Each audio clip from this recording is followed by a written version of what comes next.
me, Mr. DJ. Hey, check this out. We got a great show coming your way.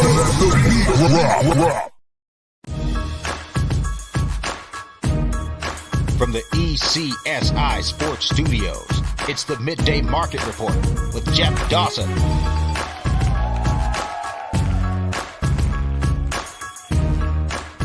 ECSI fans, you want to revolutionize your sports investing habits? Allow me to tell you about WagerWire. WagerWire is an app that helps you become a superior bettor by allowing you to sync all your sports books and track all your bets in one place. See your current action, your betting history, and stats. You could also sign up for sports books and collect bonus offers. Follow them at WagerWire on X, as it's the best account on the platform. Head to App Store or Play Store now and search WagerWire and download the app.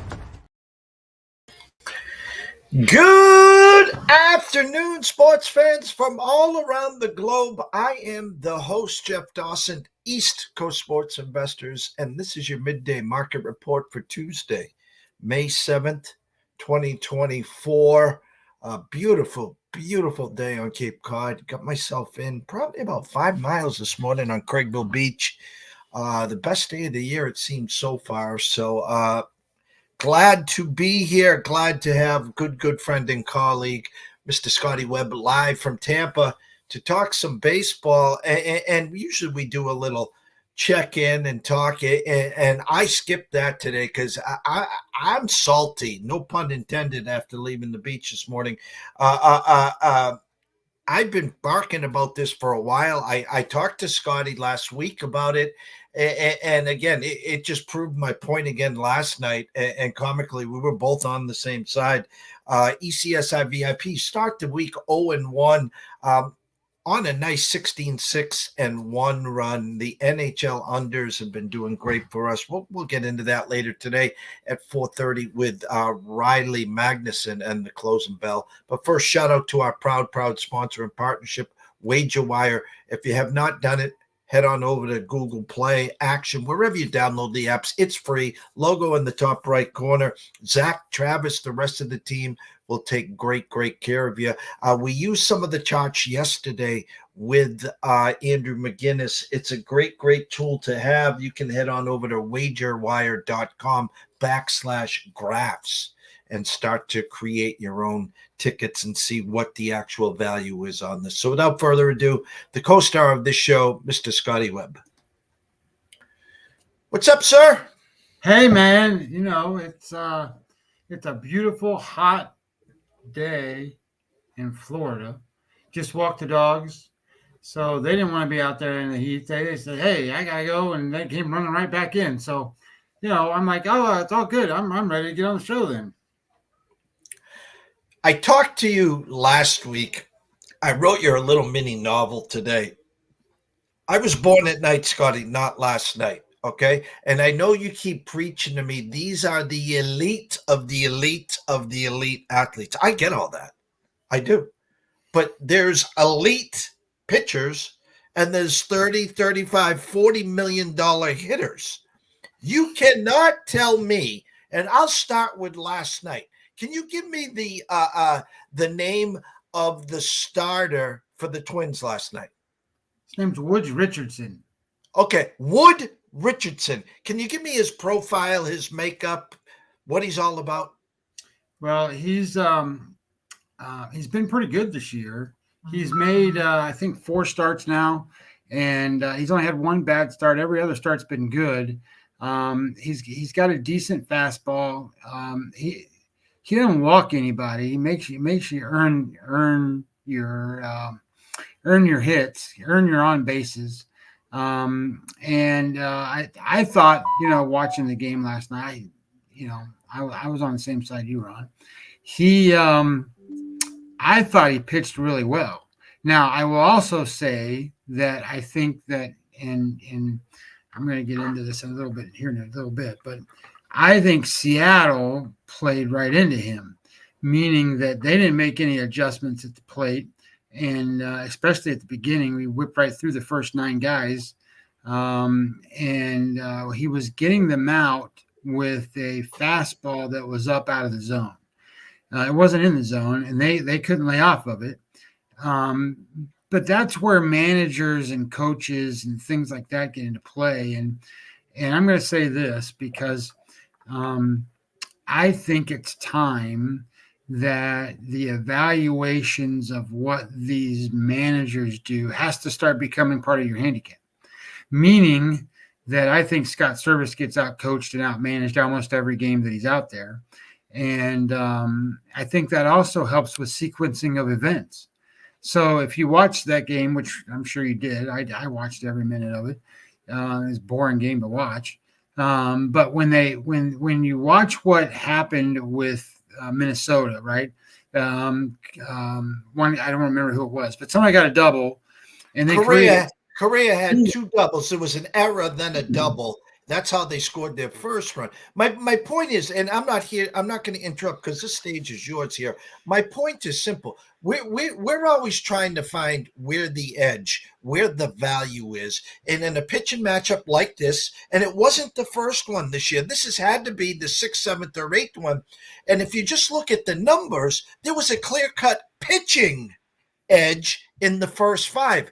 After 5 innings, each team had 1 hit, and the Twins had 1 run because of the error, then the double. Okay, this is happening every day, Scotty, and we're not just 2 or 3 weeks in. We're 6 and 7, 8 weeks now into baseball. I wrote an article. The hitting has gone, and the game has gone to the nerds upstairs. Okay, this is Scotty. There is no hitting. Where the hell is the hitting gone? Or the nerds down here in Florida in my office, right? So here's what I'll tell you. I wrote 2 articles, and I wrote an article about, I don't know, I would say about a week ago, maybe a week and a half ago, that the number one shortfall in everybody's handicap is offense. Because when you start to look at it, you're going to sit there and you're going to handicap all the pitchers, and that's what you should do. I mean, if you can see the little screen behind me, that's my pitching form. So that's all the data I use for pitchers. But the reality is that's only going to take you so much because the differentiation in pitchers is kind of known at this point. You know, it's also baked into the line to a degree. What's not baked into the line is offense. And if you start to look at it from a perspective of just power rank, right? You have 30 teams, one team's going to be ranked number 1, one team's going to be ranked number 30. When you have a mismatch where you have the number 1 offense against the number 30 offense, it almost doesn't matter what pitcher's out there. It really doesn't, because the offense is going to overcompensate, and the offense is going to take care of that. Now, I will say this, that in most times with the offense is about 10 teams, maybe 12, are better than average, and everybody else is below average. But that's all cyclical, and it's cyclical based off of a short amount of time. You know, in this business, you're going to hear old school guys sit there and go, "Hey, you know, you can't build trends, or you can't build spreadsheets and numbers unless you have long data to go off of." And you can't do that in baseball with offense, because in 5 days from today, the number 1 offense might be 26th. And a perfect example of that is the Atlanta Braves. The Atlanta Braves right now are scoring less than 3 runs a game, and they rank 28th out of 30 teams in offense. And it wasn't more than just a week ago that nobody could beat the Atlanta Braves. And I was asking the question, how many runs does it take to beat the Atlanta Braves? Well, right now it takes 3. It takes 3 runs and you can beat the Braves. So it all depends on a lot of different things, because offenses go hot and cold, and they go hot and cold fast. So, you know, I wish I had a way to calculate offenses over 5 days. The best I can do is 7. So that's what I do. I calculate offenses over 7 days, and I'm telling you, it changes day in and day out. You know, obviously it's going to in that short amount of time frame. You know, a team like Tampa Bay gets 13 hits because they're playing the White Sox. But look what happened to Minnesota. You know, Minnesota went on a tear. They win 12 games in a row, and now they run 12 out of 13 games in a row.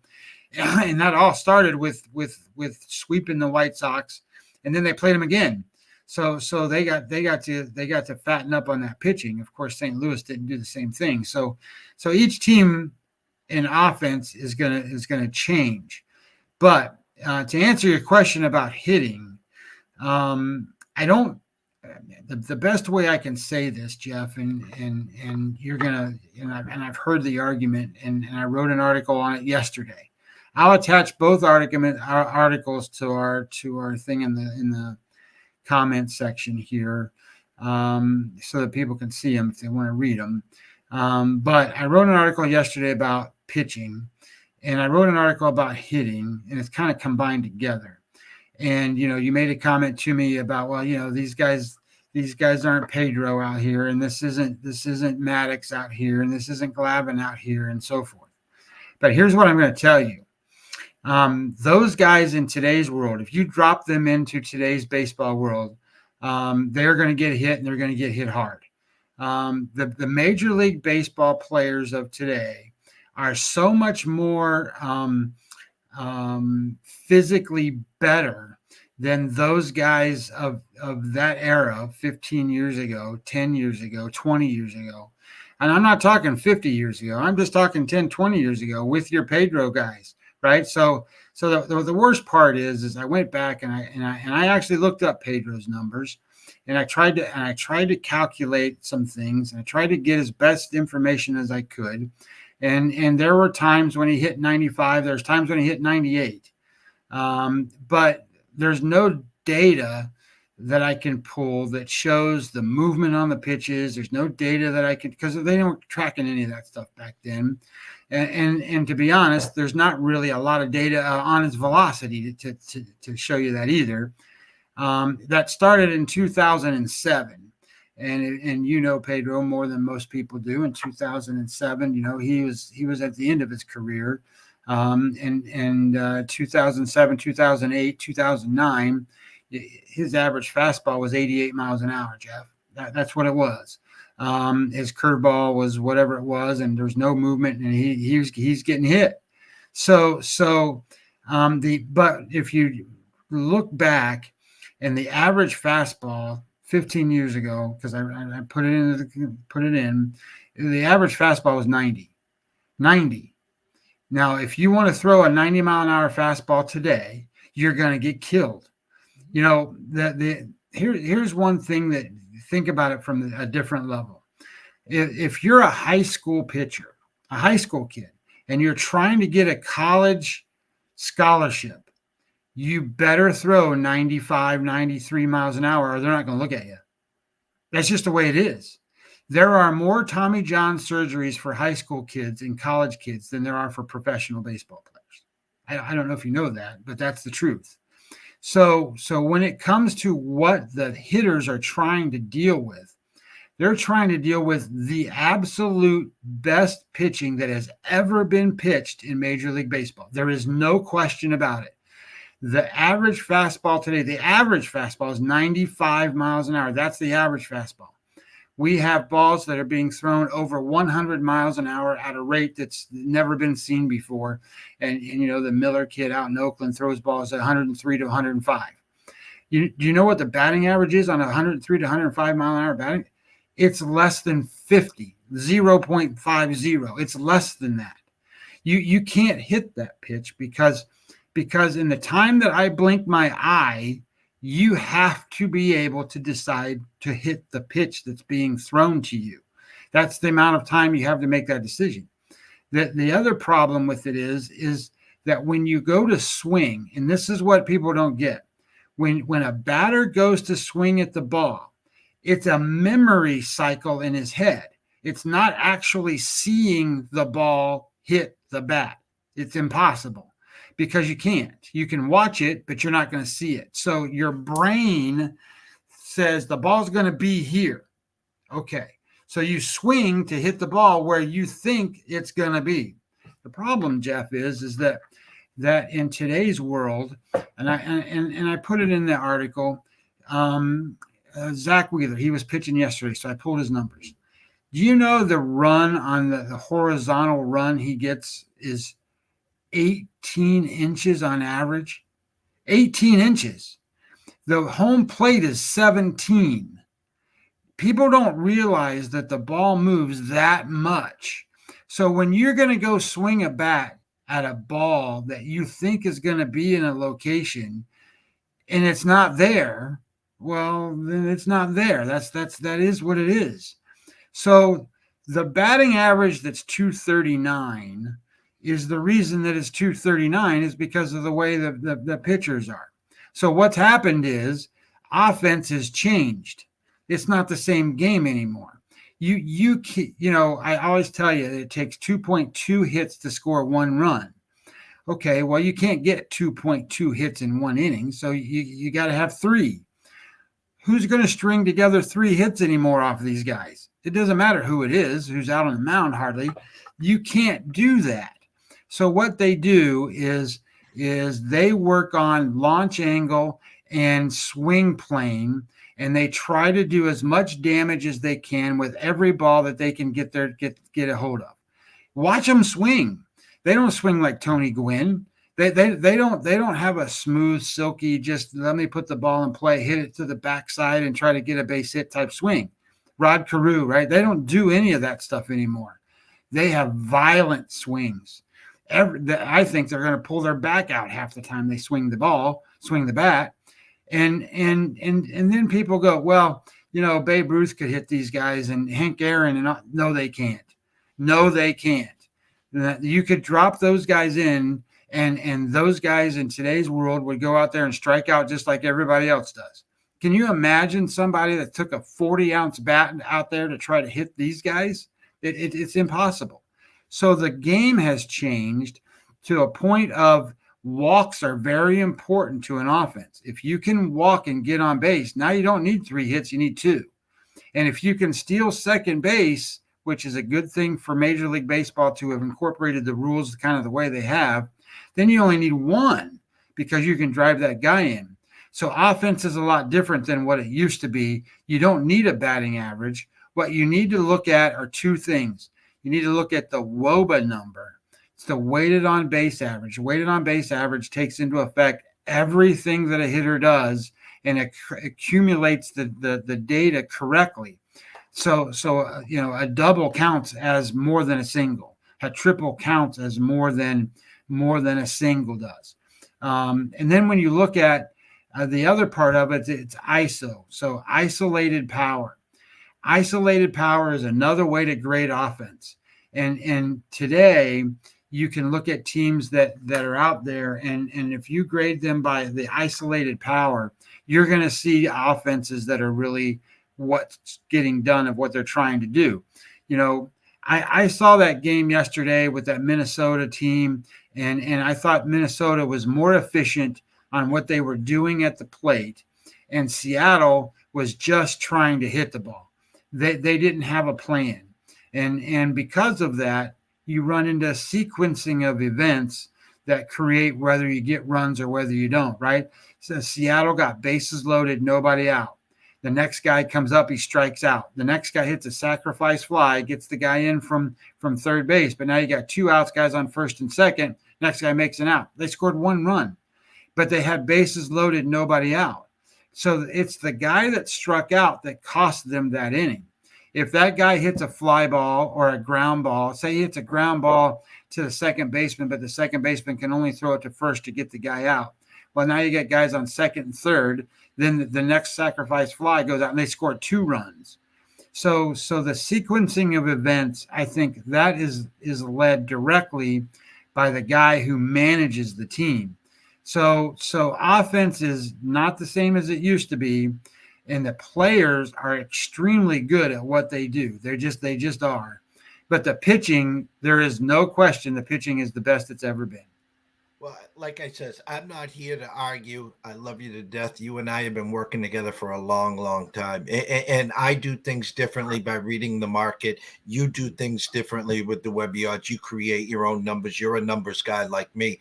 My point and my animosity at this point is if you're not the Dodgers, if you're not the Phillies, you need not apply right now. Yeah, the Braves have gone cold. Now the Red Sox, this series here with the Red Sox is comical because this used to be the first one to 6 or 7. This used to be a shootout in the OK Corral. Here's the Red Sox with 5 no-names. 5 no-names. Okay, I live 45 minutes from where I am right now. Okay? No Pedro, no Schilling, no Bruce Hurst, no John Lester. And the list is up. My point is, they brought over Bailey from San Francisco, and he is teaching these kids something. The Cutter Crawfords of the world, the Houks of the world, the Bayos of the world, who was supposed to be their shining star, their mini baby Pedro. He's the worst of the bunch. And my point is, we look for edges. I didn't talk to you yesterday. You didn't talk to me. We were both on the same game. Okay, I can say the same thing right now, right to you. Okay. With a team that has offense, and that's the Baltimore Orioles. Okay, so I am looking at the Orioles tonight at Washington against Mr. Williams. You try to tell me Burns versus Williams, these two offenses, I do not have a huge edge in the first 5 innings here. So do you know that, a game score average is 50? Correct. Williams so far this year has pitched, I think, 6 starts. How many is it? 6? 6 starts. He has zero game scores below 50. Every single start, every single one has been great. You know why? It's not because his metrics are good. He has what I call red metrics. His xFIP number, his Sierra number, they're red. That means that he should give up runs. The reason he doesn't is because his batting average against is low, and he has allowed 0, not 1 home run, 0. And how do people score runs today? 40% of all runs scored in a Major League Baseball game are scored by home runs. He has allowed 0. So then you sit there and go, okay, well, regression is due for this guy. I have that written in my comments today. Regression is due for him. He's at that spot where, yes, they can certainly do damage against him. But the question is I thought Texas was going to do the same thing with Wood last night, right? Wood's a guy that pitched a good game the previous start. He's not going to pitch 2 good starts in a row, and then he goes out and pitches 6th inning, only gave up 2 runs, 2 hits, no runs against the Rangers lineup. So I think there's, hey Marty Lowe, I think that there's some issues here where what you think you're seeing with pitching is a different thing, meaning that, yes, everybody likes to go out there and do what Corbin Burns does, right? Corbin Burns throws 95 miles an hour. He gets a good movement on his slider. It's rough to score runs on him. But how people score? They hit home runs. And Burns has given up home runs. So I look at it this way. You got to be real careful on what you think you're seeing. So, another perfect example is in Oakland today, Stripling's pitching. Well, is he any good? I don't think he's any good, right? Terrible. He doesn't give up home runs. He's a ground ball guy. So you sit there and go, well, what gives? How do you bet against these kind of pitchers? Well, what you want to do is you really want to look at what their home run rates are. And if they got a home run rate of more than 1 per 9 innings, you want to bet against those guys, because those are the guys that are getting scored on, and they're getting scored on. They can pitch a great game and walk a guy, and then a guy gets on by error, and then there's a home run, and now it's 3-0. And they lose the game, but they pitched really, really good. But then there's other guys that you look at and you go, well, how do I grade this guy? Like I don't know what's going on with Zach Gallen right now. Zach Gallen's had two terrible starts in a row, but his metrics are really good.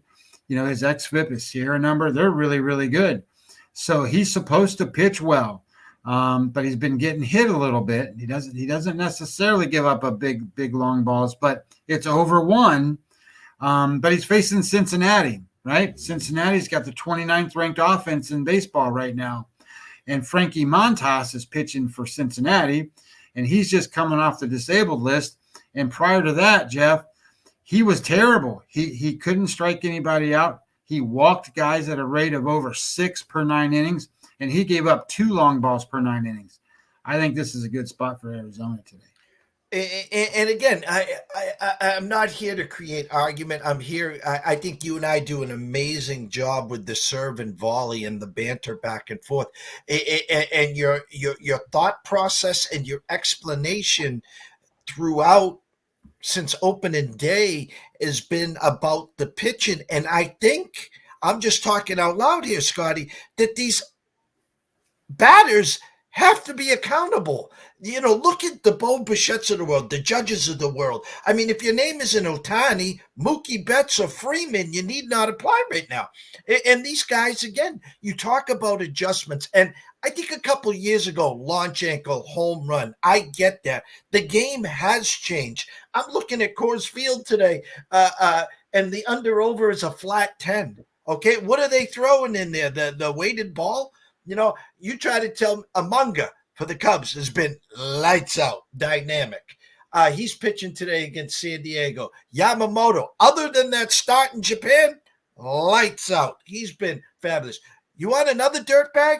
Maeda. I could hit off of Maeda. Now he's against Cleveland today and Allen. And there was one more. Ray from Milwaukee. Are you kidding me?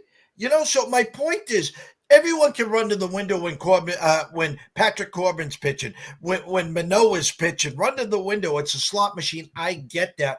But from all the work that I've done from day one here 9 years ago, I can solve the Rubik's Cube with the best of them. I don't have any more hair to pull right now, Scotty. This is just it's almost to the point where until I get burnt, I'm going to start buying. You know, again, I'd rather take a team, let's say their team total is 4.5 juice under minus 135. I'd rather take them to get over 4.5 at plus 115 than lay the minus 160 they are doing, you know, as a favorite. And I'm just creating numbers. I'm going to have to start going to the well at the 4.5s and the juiced unders because these teams aren't getting the 5, never mind 4.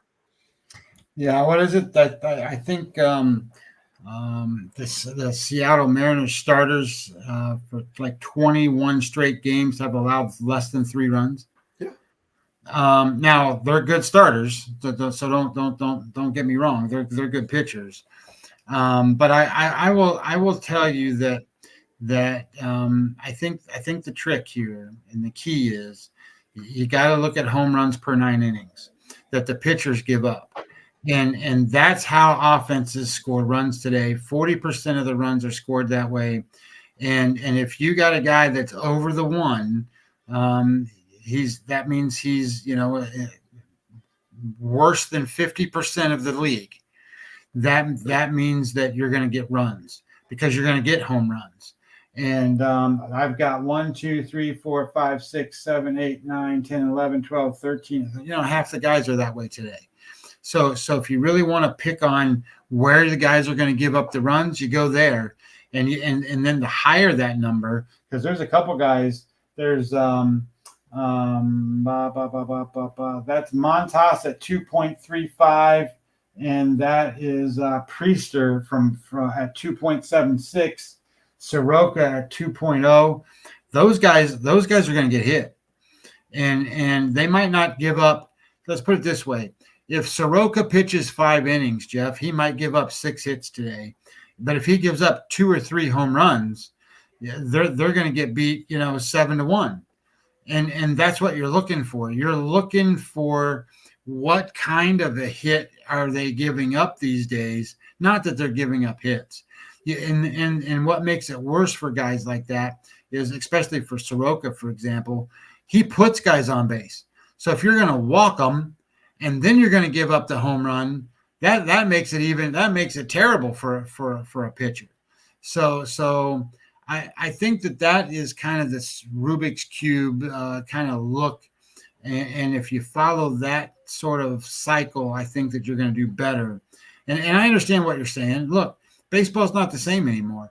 It's interesting to kind of watch it. But over the last week and a half, I would say 10 days, I've really tried to figure out the onus behind it, and then what is going on. And I think it's team by team to a certain degree, because I said before, I think there's some managers out there that don't push the right buttons to get the right things accomplished. But the pitchers all know what they're doing, and they're given all the data. The pitchers have the Rapsodo machines and all the spin rate deals and all the stuff, which is making him almost impossible to hit. The batters are trying to do things with the launch angle and the plane of the bat, meaning that as it comes in to make contact with the ball, how long can it stay on plane and get the angle that they want to actually drive the ball for a damaging blow, to drive that isolated power number up. And then if you do that enough, you're going to score, and you're going to score a lot, because that's all they're doing. They're trying to get on via the walk. They're not trying to get singles.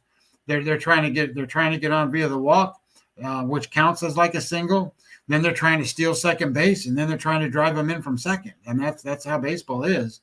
So you're not going to get a batting average of 250, 265 for a whole league. And it's just rough. So baseball games are fun to watch when you can watch hitters hit. So if you watch Dodger games, you're having a blast, because those guys just hit. But if you're watching the Pirates play, a team that gets 5 to 6 hits every game and scores less than 3 runs a game, God, it's awful to watch them. It's bad because they can't score. And they can't score because they don't get the hit that they needed. So yesterday, right, here's a perfect example of what I'm talking about. What was the score in the Pirates game yesterday? I think it was 4-1 against I forget who they're playing, but it was 4-1 yesterday. You know how they got their 4 runs? A grand slam home run. That's how they got their 4 runs. That's the only scoring for Pittsburgh in the whole game. I think they had 6 hits.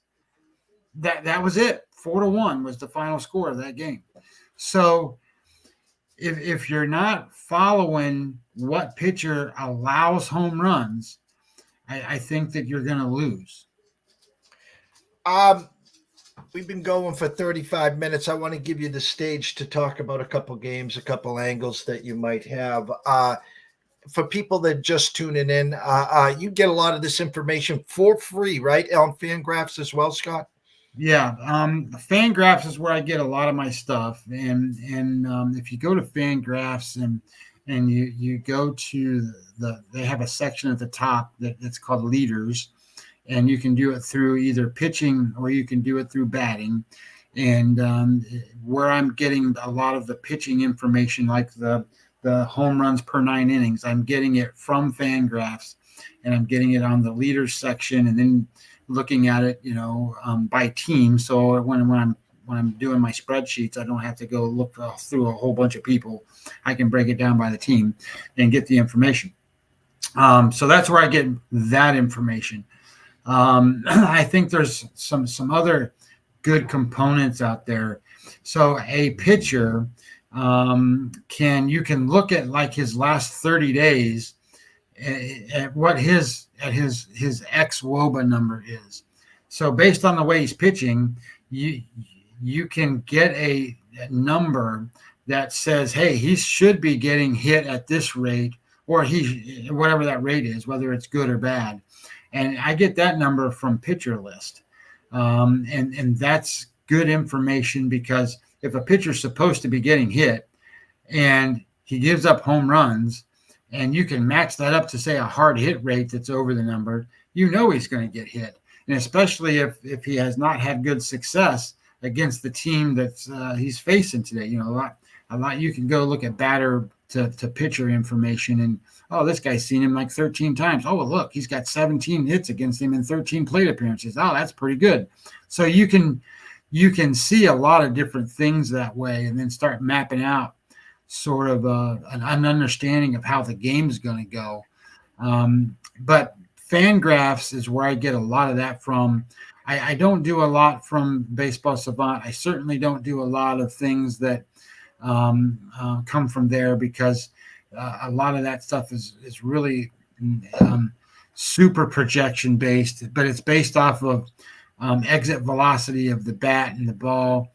It's based off of things that aren't necessarily what I would consider to be sabermetric data. It's different kind of data. StatCast data is the best way to say it. It's StatCast data. Some of that stuff I haven't bought into yet. Sabermetrics I certainly have. Well, the board's yours. Talk about a couple of the edges. I know there's an early game. You don't have to go through the whole board. Again, I was just venting because, we're on a great run. But again, I eat, sleep, drink, shit baseball. I love baseball. And I'm 10 miles away from 3 Cape League games. They'll be starting soon enough. I'm an hour away from Fenway. Got the MLB TV. I got it all. Okay. And I'm no shame in my game. I have no problem sitting and watching an 11-10 game or a 1-0 game that it's an hour and 38 minutes. Okay. But I need some justification, some clarification here. Like, I know I'm not blind. I know these hitters. I know these pitchers. A lot of these newer pitchers I don't know, and that's why they're sleepless in Boston, because I'm doing the research to figure out who the hell is this Tom, Dick, and Harry here. I'm like, are you kidding me? So I need to recreate the wheel. I need to try to solve the Ouija board, the Rubik's Cube, and I think what you said today, I can't thank you enough. I'm going to dig into that. I got the Fangraphs. I got your work. I got my work. I got more work than Peter Gammons on a good day. Well, I will tell you, here's one other thing that I'm looking at. And I just started putting it back together again because I didn't think it was important, but now I do. I think it's important to know for an offense because that's what we're talking about here is you throw these pitchers out there, Jeff, and they've got so much information that it's almost like they're all the same. They're all really good. It doesn't matter if you know their name or not. But offenses are different. So what if you had the ability to know, you know what SOPS plus is? So SOPS plus is, so OPS is on base percentage plus slugging. The plus part of it is kind of a number where it's suggesting that it incorporates the field dynamic. What do they call that? The stadium effects. So in Coors Field versus other, they make it all more even. But the S part of it is predictive. And I can only get that from one place, and I get SOPS plus from Baseball Prospectus. No, Baseball America. That's where I get it from. And I've been looking at that for a specific reason. It's graded as 100 being average. So if a team is 113, for example, then they're 13% better than an average team. Or if they're 87, they're 13% worse than an average team. But I think that it kind of matters when you look at teams versus the pitchers just in handedness that they're facing. So a perfect example of that today is for example, Kenta Maeda, the Detroit Tigers, are playing the Cleveland today, right, with Logan Allen. Mm-hmm. Logan Allen's a left-handed pitcher. Well, what a lot of people don't realize, and we kind of peruse through this, but we don't always go digging into their lineups and stuff like that every minute all the time. You do that for DFS purposes, but you don't necessarily do that for the game. But one of the best hitters that the Detroit Tigers have is Kerry Carpenter. Mm-hmm. He's great. He's a left-handed hitter. Guess who doesn't play against left-handed pitchers? Kerry Carpenter. And do you know that they are 15% worse than an average offense when a left-handed pitcher pitches? People don't know that. But if you did, you might go and say, oh, another reason not to be betting on Kenta Maeda today. You know, it's and the point being, though, is that there's a lot of different things you can look at, and I think offense is a big factor in how you can differentiate these teams. You know my love affair for Tito, and I thank you again a couple of weeks ago. He might be coming back. I think he's putting that out there because rumor has it that Mr. Cora, I thought they were actually grooming Cora where he was ready to go upstairs while they brought Breslow in, and so Cora's got 1 foot in, 1 foot out, and keep an eye on that one for me. But, you know, these guys are managers. I was a baseball coach from T-ball all the way straight through to Legion, okay? I won district champions, state championships. I love baseball. And you go to the game, you scout your opponents, you know how your team is. We're creatures of habit. But nowadays, can you imagine a Joey Cora, a Tito, coming to the dugout at 12 for a 7 o'clock start and having your GM handing you the blueprint and the script for today's game, you know, from the nerds upstairs, all the expected data and the numbers and what to do and what not to do. It's not the managers calling these games anymore. And you know, from being a baseball player, baseball is about instincts. It's about a feel. It's, hey, do I get a movement on this pitch? But it's not played that way anymore.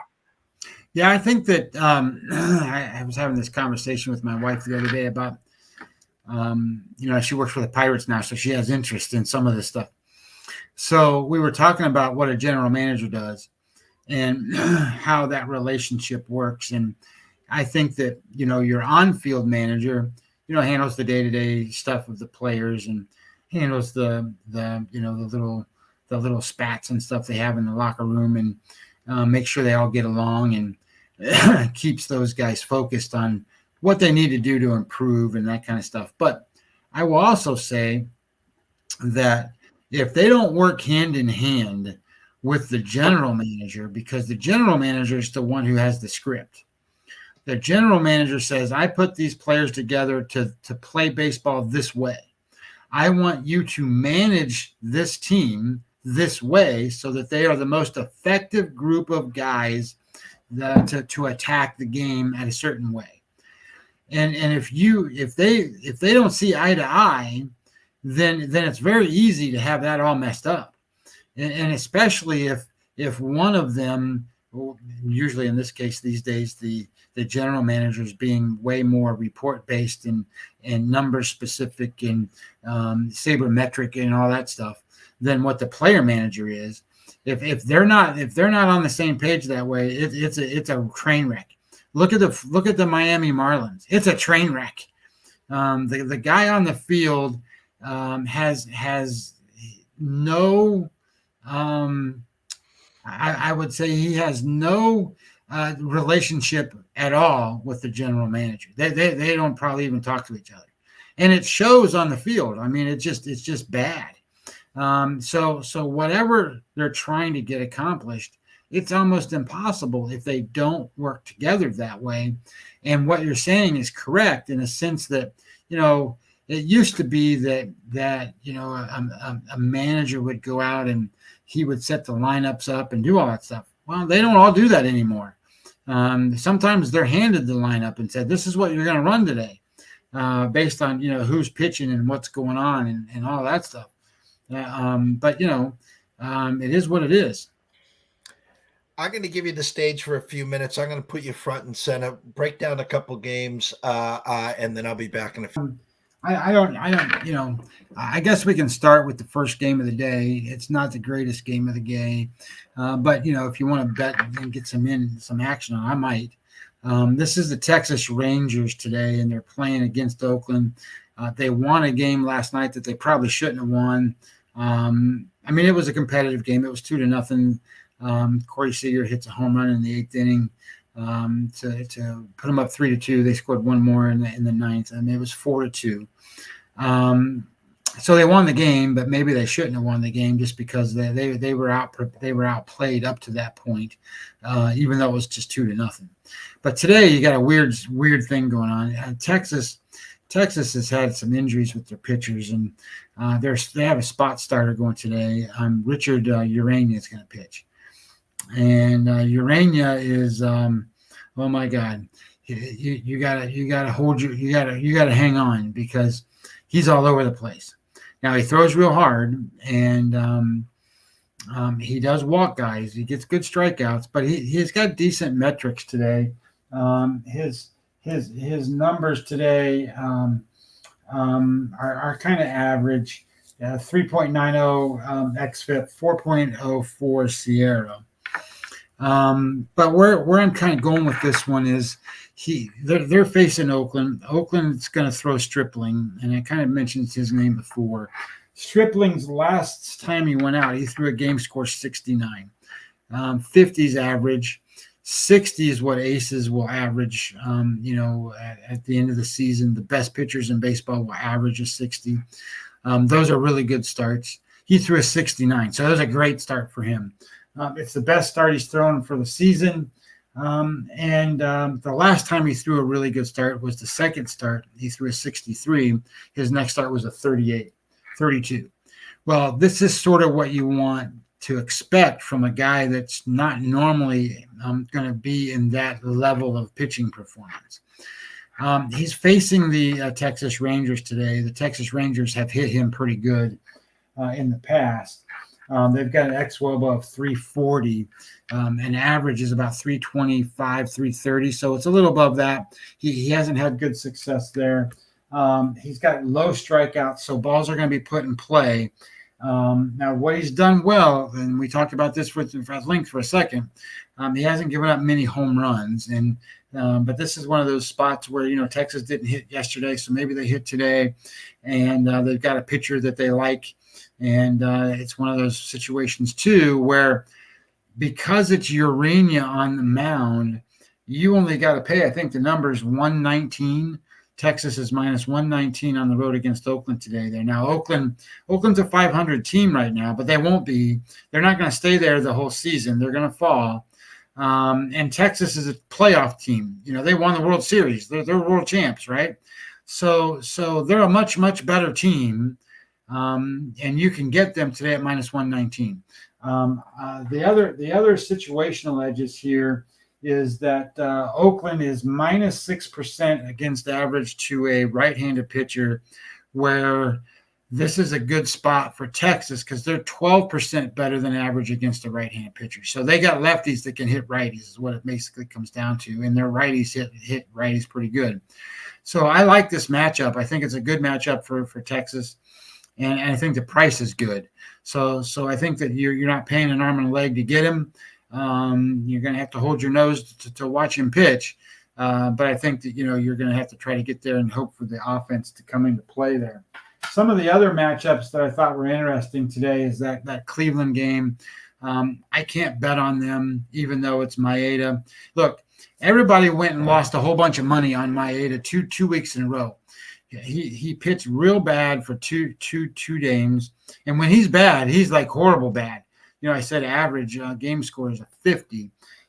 His game scores when those bad starts happen. He threw a 1. That was his game score average, was a 1, and he also threw one that was a 7 before that. So he's had 2 really, really bad games.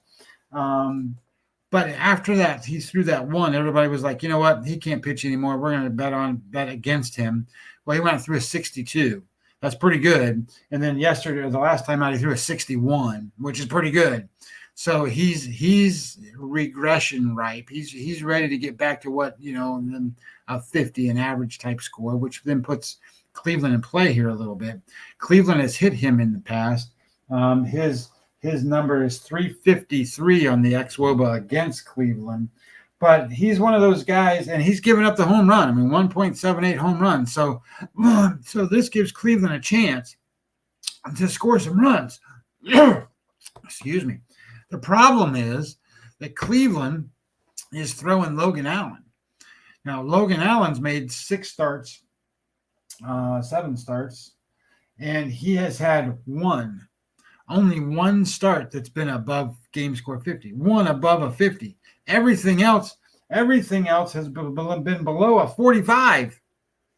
So he's been really, really bad. He's been really hittable. But again, you run into that. Okay, well, Detroit can't hit lefties very well. So it's kind of to me, it's kind of a toss-up kind of game. And when you sit there and you look at the odds on the game, and I think Cleveland's minus 120. You're not paying a whole big arm and a leg to get them. But really, I would look at it and go, well, I'm paying for their bullpen because their bullpen's pretty good. Offensively, both of these teams are about the same right now. But I would give the edge here to Cleveland just in a sense that their offense is good enough, and Detroit without Carpenter is not very good against left-handers. So I kind of like that. I don't like it enough to bet on it just because I don't like Logan Allen that well. One of the games I think I'm going to be on today, I sort of want to see what the lineups look like, but I don't know what's going on with Zach Gallen. He's one of the best pitchers in baseball the last couple of seasons. His last 2 starts have been very bad, but his game score average is 54 for the season. So he's been good for the whole year. His last 2 have been really bad. And one of my favorite things to do is to bet against a guy like Montas. Now, not Montas personally, but in a situation. He was bad. He's got a 605 xFIP and a 651 SIERA. That just means that you could almost expect him to give up 6 runs. The reality is that he was hurt, and now he went and had 2 weeks to kind of recover, 15 days, 10 days, whatever that number is. So this is his first start off the disabled list. Well, if you think he's going to come back and be fixed, I think that's the wrong answer. It takes 2 or 3 starts to get fixed. So his first start's probably going to be bad again. So I like the idea that you're going to get Gallen at a discount and as being one of the best pitchers in baseball because he's off of 2 bad games. And you've got Montas, who's going to be coming in from the disabled list. And I think he's going to pitch poorly. He had bad strikeouts, had high walks, gave up two home runs per inning or per 9 innings. So I think this is a good spot for Arizona. Now Arizona's not hitting, but they're kind of middle of the pack hitting. That number looks like where are they? Arizona's 16th, so right in the middle, 30 teams. But the Reds are terrible on offense. The Reds are 29th on offense and 28th or 29th on ISO, meaning isolated power. So they're not getting the benefit of damaging blows, and they got to face Zach Gallen. So and theoretically, Zach Gallen's in a regression reverse, so a progression spot. So that number I think is minus 124, 125. I think that's good value. I think you can bet that game, and I think that's a pretty good game to bet on. Jeff mentioned the Phillies earlier today, and this is a weird thing, right? The Phillies, I think, have won 17 out of the last 20 games. They're 17-3 in the last 20 games. That's not weird, but that happens on a rarity. And they're 9-1 their last 10 games. But you know who loses all their games? It's the guy pitching. This is what's his name? It is Christopher Sanchez is pitching for them today. And Christopher Sanchez, in his 5 starts so far, they are 1-5 in his games when he pitches. So, that's not good. But he's had 2 bad starts in a row. His problem isn't that he doesn't throw well, because he does. He has a control problem. He walks guys, so he puts guys on base. and they're going to face Toronto, but Toronto can't hit right now. But Barrios has been pitching pretty well. So you got a guy that's going to try to hold down the Philly offense who's been really good, and Harper's getting hot. And you got a kid that's got some walk problems against an offense that's not hitting. So then it becomes a value. What's the value here? And the last time I saw, the line was -120 for Philadelphia. I think the line should be more like -140 for Philadelphia. I think they're that good. But I caution you that a team that's 17-3, they're probably they're probably not going to get much higher right now, right? They can still build it up later on down the road. Say they go 500 for a couple of weeks and then do another run like this, they'll build their number back up. But this is like a sell high, buy low kind of spot. But -120 is not bad. They're at home. And I think it's just because Barrios is on the mound. And I think Barrios is a little bit smoke and mirrors. His xFIP number, his Sierra number is average to high. But he's been tough to get hits against. His batting average is low, and his whip rate is low. Whip meaning walks plus hits divided by innings pitched. His whip rate's only 0.88. So getting on base has been tough. But I think that's another good spot. If you wanted to take Philadelphia and you don't mind the 17-3 by high spot there. And then the only other spot that I kind of liked was I like to gang up on the White Sox. I think the White Sox suck. So they can't hit, but they've been hitting better. But they certainly can't pitch. And they got Soroka on the mound today, and I can just tell you that. That they were the medicine that the Minnesota Twins needed, and maybe they're the medicine that the Tampa Bay Rays needed, because the last two games, or maybe it's the uniforms. I don't know, the City Connect uniforms that they're wearing now. They got a Tampa Bay Ray riding a skateboard on their pants. So they love that stuff down here, and maybe that's what's caused it. They did get some players back. Josh Lowe is now playing, and he was 2 for 5 yesterday, or 2 for 4. They got Paul LaDuca now playing because he's off the disabled list, and he hit a home run, and he's been playing well. Randy Arozarena, he's still batting 150, but he's starting to wake up a little bit in terms of the power numbers. I mean, he hit a home run the other day to tie the game, and they went in extra innings to win. Yandy Diaz is starting to turn it around a little. So they're starting to look like a team that's waking up, and we'll see. But the run line is the only way to go. I think you can get the run line -115, -120 with the Rays today. My numbers show they should score at least 6.5, and as long as they stay, don't give up 4, they'll be in good shape. As we wrap this up, we always have our closing thoughts. I just wanted to ask you 2 quick questions before I get to your closing thoughts today. Toronto, as you said, they can't hit. Bo Bichette can't hit his weight. Vlad can't hit his weight. I mean, it's priceless what's going on. My quick question about the Jays is, when is the Manoah project going to end? I don't know what they're looking for this kid to do. They brought him up on Sunday. Again, his line is the same line as it was every game last year. 4 innings, 93 pitches, 8 hits, 7 runs, 6 strikeouts, 4 walks. They've tried everything with this kid. I know they're looking for lightning in a bottle, but it's an L and blow up the bullpen every 5th day. I don't get it. Well, that's the same line he had in AAA when he was trying to get back to the big leagues. He was no good in minor league baseball. He had that one good start. He and Paul Skeens pitched together in the same game, and he actually outpitched Paul Skeens that day. He had more strikeouts, hardly any hits, pitched really well. And then they brought him up thinking, oh, okay, we're good to go. Let's not run him out here again. Let's see if we can use it. Well, sometimes you just lose it. And looking at the guy, I don't think that he's an athlete. But pitchers don't necessarily. have you been watching these guys try to field ground balls and stuff? Holy crap, they throw the ball all over the place, so they make errors every time they turn around.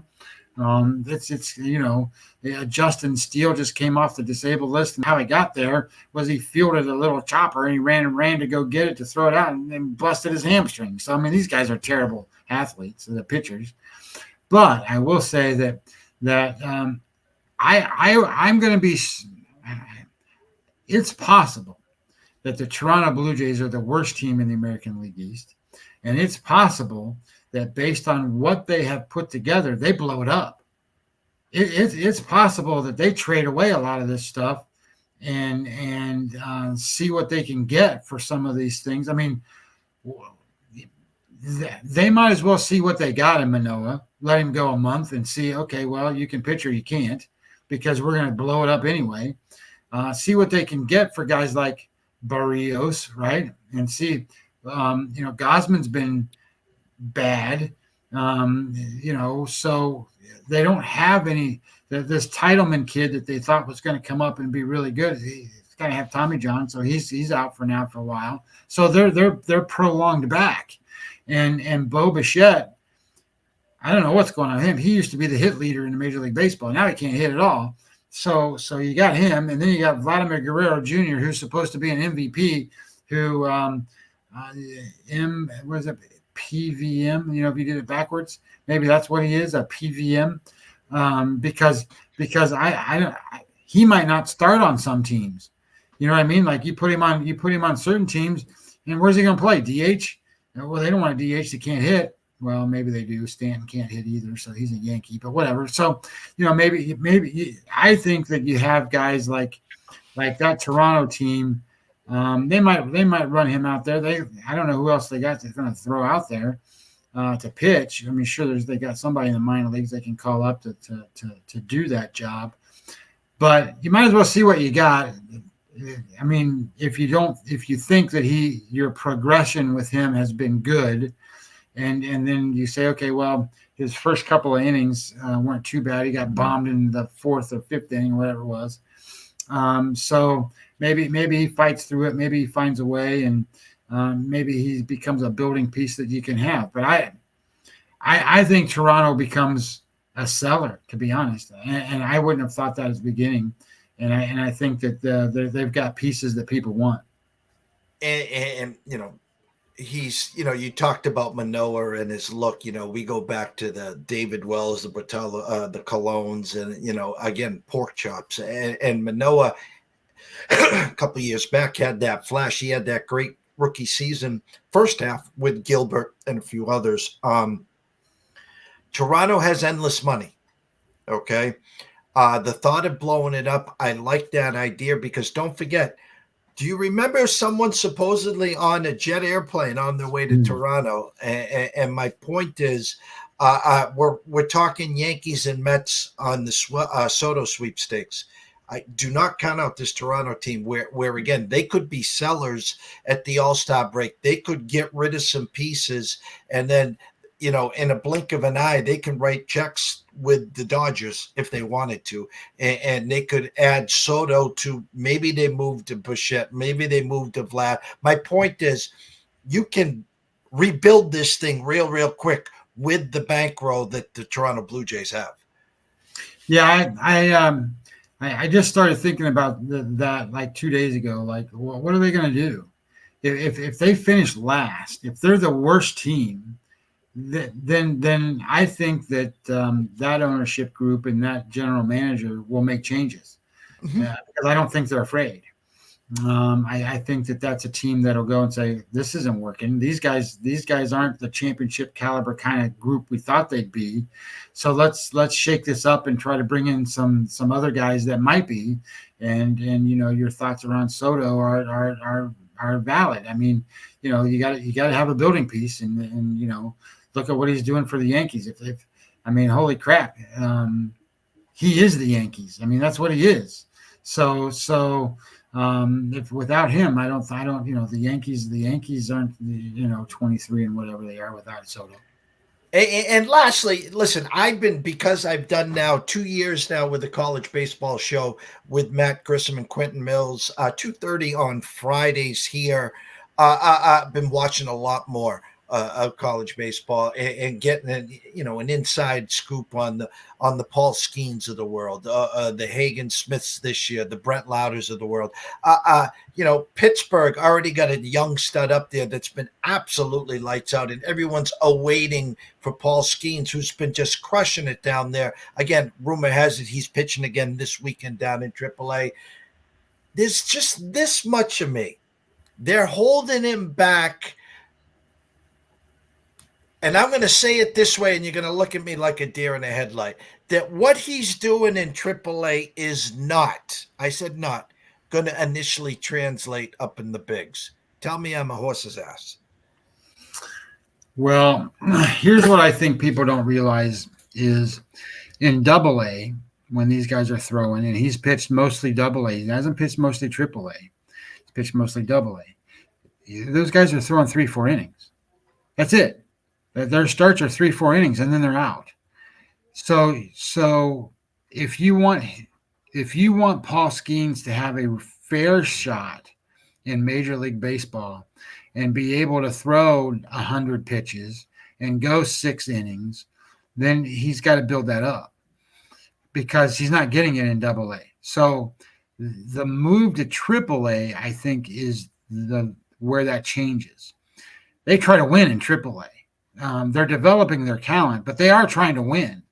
These are big cities they play in. I mean, I think the Pirates is Indianapolis, so it's not a small place. So they're going to try to. Those owners of those teams have vested interest in those cities, and they want to win. So they want the parent club to give them the right stuff. So developmentally, I think that it's the right thing for him to do. I don't think they're holding him back because his stuff doesn't translate to the big leagues. I think if you put him up there, I think he's going to get hit more than he certainly is getting hit where he's at today. But that's just because the guys are used to that velocity. And I think he's got good movement on his pitches, and I think stuff like that. But, you just recall back to the Leiter kid and how great he was when he came out of college baseball, throwing no-hitters and one-hitters and back-to-back no-hitters, and nobody can hit him and all that stuff, right? He's pitched one time in the big leagues and gave up 7 runs or whatever it was. So I would just tell people, be careful what you ask for. I get it. You want these guys to go up there. You want to see them. You sit there and go, man, I don't want to see Marco Gonzalez pitch again. Throw Paul Skeens out here. And I get all of that because I don't want to see Marco Gonzalez pitch ever again. Not that I don't like the guy. I just, his stuff doesn't work in today's baseball, and Paul Skeens does. Now, having said that, you got to give him a chance. It's like, did you watch Walker Buehler pitch last night? Well, he comes back from almost 2 years being out of the game. And, of course, he's playing the Marlins. And the Marlins, Marlins offense isn't as bad as people think it is. It's ranked like middle of the pack right now. It's their pitching that's terrible. They got no starting pitching. So they get behind all the time and have to come back and try to win. But Walker Buehler's not the same. But he's got to build up to get to that point. And that's what I'm trying to talk about with these guys is when they come back from an injury, you got to build them back up. His velocity was 92, 93 last night. I think he might have hit 94. But he was a 97, 98 guy. He was the slider you can't hit guy. He's hittable now. So he's got to learn some different things. He's got to do some different stuff. I heard JB, what's his name? General manager JB, what's his name? Used to be the Reds. Jim Bowden. Jim Bowden said, you know what you expect out of him? He's a number 3, number 4 starter right now until he gets his arm built back up, until he gets back to being as best he can be. And he may never get to that ace dominant number 1 stuff anymore, but he's a number 3, number 4. That's what he is. And when you start to think about it, you realize that people are human, and you sit there and go, my God, what they're asking them to do is, well, it's not what they're asking them to do, it's what they're capable of doing. It's almost superhuman. And then all of a sudden when they they can't do it anymore and try to come back and do it, you see what happens. The Manoas and this kid and some of these other situations. I'll see what happens to Montas tonight and stuff like that, where it's hard on the body to be a Major League Baseball pitcher. I'm not going to say it's hard on the body to be there. A guy who plays right field, runs out there and goes, oh, wait till I hit the ball to me. But it's hard to be a pitcher, I'm telling you. Well, the funny is the Dodgers will be very happy with a 3 or 4 starter out of Buehler. The same after the All-Star break, potentially with Clayton Kershaw, and they're just looking for inning eaters. We haven't even talked about Carrot Top and Mr. May, and they have a arsenal of guys that at some point, either this year or next year, are going to come back. And don't forget, next year they just get to add that guy named Ohtani. So your front 2 starters are called Yamamoto and Ohtani. I think they'll be okay, Scott. Yeah, but I'm going to tell you, Glasnow is the best of all of them right now. Oh, I know that. Glasnow is out there pitching better than anybody. The guy has never pitched over 120 innings. No, I get it. I get it. Okay, so this is like the that guy. You watch him. He got that little flowy long hair, and you watch him talk, and you hear him talking about being a Dodger and stuff.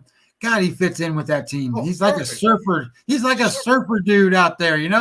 Just give me a surfboard and go out there and I'll pitch and I'll throw a 100 mile an hour fastball and you can't hit it. I think if the Dodgers could, they'd put him in bubble wrap and say, all right, we'll see you August 1st. Let's build that arm back up again when we got Buehler, maybe Kershaw. And again, they're just holding the fort for Ohtani. I mean, the front 3 next year, again, Ohtani, Yamamoto, Glasnow. Again, a buddy of mine absolutely had a love affair with Glasnow this year in the high-stakes fantasy baseball. And it's great. It's great. He came out of the gate guns a-blazing, and he's been pitching his balls off, and hats off. But my point is, resumes don't lie. And so let's get to the 120 innings, okay, which is one thing. And then let's see because I tell you what, if he 150, 170, 180 this year, are you shitting me? Are you shitting me? Okay, because I'd be scared. I need you in August, September, October, Mr. Glasnow. Yeah. And he's been great. Yamamoto's been great. Great to see Buehler. And listen, we know Atlanta's going to start hitting. Hats off to the Phillies, as you said, 17-3. They've been knocking on the door the last couple of years. Interesting to see what the Cubs and Umaga does today. He's been lights out. But again, it's baseball. And as always, I can't thank you enough. Tell everyone where they can go find your stuff, Scotty. Yeah, just you can find most everything that I do every day. It's mlb-daily.com. I write up 3 games for free every day. I write up every game with an analysis and an opinion on every game, but that's for people that subscribe to the website. I would like some more subscribers, by the way, so don't hesitate to click the button and subscribe. That would be awesome. But I do write a bunch of articles. You know what's interesting, Jeff, is I write a bunch of stuff and I put it out there and people read it because I can see who I can't see who necessarily reads it, but I can see how many times it's looked at. I can see how many times it's read because it comes through the website and stuff. But nobody leaves comments or questions or anything like that. They just read it and move on. So I sit there and go, I wonder if anybody agrees with some of the stuff I say sometimes, because I'm sure some of the stuff I say people can't agree with. But anyway, my stuff's there. And certainly I would appreciate it if at worst case scenarios, you go there and you become a member that gets the free newsletter. Every time I write an article, it'll come to your inbox. And it just shows me who's there. It lets me know what's going on and whether or not even people are looking at my stuff. I mean, I get it. People are looking at my stuff. I can see how many people go to the website every day. But the reality is that I'm looking for some interaction. I'm looking for some people to sign up with me. I'm looking for some stuff where people can ask big questions better. Are you familiar with Microsoft Teams at all? My wife says the Pittsburgh Pirates use Microsoft Teams, and maybe I should look at that and and see if I can get some people that want to ask me questions and sign up through Microsoft Teams. And so I'm going to look at certain things in different avenues, just because I think being more communicative is important. And, I'm not a standoffish guy, and I'd be glad to answer any question. Well, you're talking to a guy that still had, not that I use it and not that I don't even look at it, but I still have an AOL account from way back in the day. So Microsoft. Well, I have one of those. No AOLs for me. 4:30, 5 o'clock, somewhere around there, the closing bell. Riley Magnuson at our Mag, Southside Riley, I call him. I'm not sure if I'm going to be there right now. I get a couple calls. I hope to be there. I'm going to break down the 2 NBA games. There's some NHL tonight. And, of course, what Scotty just did and talk some baseball. And tomorrow is Wednesday, 5 p.m. Brady, Kannon, and myself, Tea Time Wagers. We'll be talking about this week's PGA. Thursday, 10:30 a.m., Julian Edlow from DraftKings talking DK Sportsbooks. And, of course, on Friday at 2:30 will be the NCAA Insiders, 3 men in the box talking college baseball. Closing bell throughout the week other than Wednesday, and we're going to get Scotty on 1 or 2 more times this week. So from myself, Jeff Dawson at EC Sports Investor, the one and only Scotty Webb at Webby20 MLB. We wish everyone a blessed day. Locally, get outside. It is beautiful. Go do some gardening, some weeding, go out to the driving range, do what you got to do. Have some fun, cash a few tickets, and we will see you soon.